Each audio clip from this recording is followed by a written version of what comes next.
आज बच्चों मैं आपको गॉड इज एवरीवेयर ये वाली स्टोरी सुनाती हूँ. Okay, so keep silence. God is everywhere, but we cannot see him.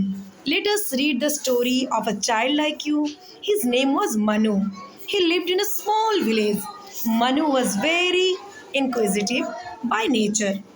As usual, one day he went to the temple to pray. There he saw the priest praying and attending to the idol of God. He could not resist and he asked the priest, "Sir, why do people say that God is everywhere? I see him nowhere. Can you show me where he is?" On hearing Manu, the priest smiled at him and said, "Manu, one day I will give you the reply of your question." Manu nodded his head and walked away in consent. A few days passed by. Manu again repeated his query and was once again given the same reply for his question. One day, while playing, Manu was hurt. While climbing a tree, he had fallen down. He had a broken leg. The doctor had dusted it for 6 weeks. Manu could not visit the temple for a few days because of his injury.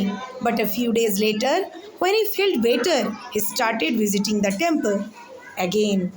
As he had an injured leg, he had to use crutches. "Namaste, Pandit ji," said Manu. As he greeted the priest, "God bless you," replied the priest. "How are you feeling now, Manu?" asked the priest. "I am feeling much better," replied Manu.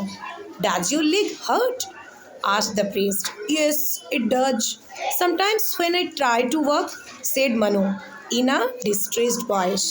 The priest thought that it was the right time to give reply to the question which Manu had asked him. "Where does it pain, Manu?" asked the priest. "In the leg." "Where?" asked the priest. As he looked at the injured leg, "Here." "Where?" "Here," stressed Manu. "But I don't see it." "How can you see it?" said Manu irritably. "Pain can only be felt. It cannot be seen." "Oh, yes. In the same way, the presence of God can only be felt and not seen.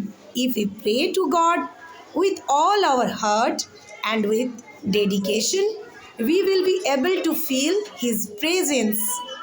Now you can understand the story.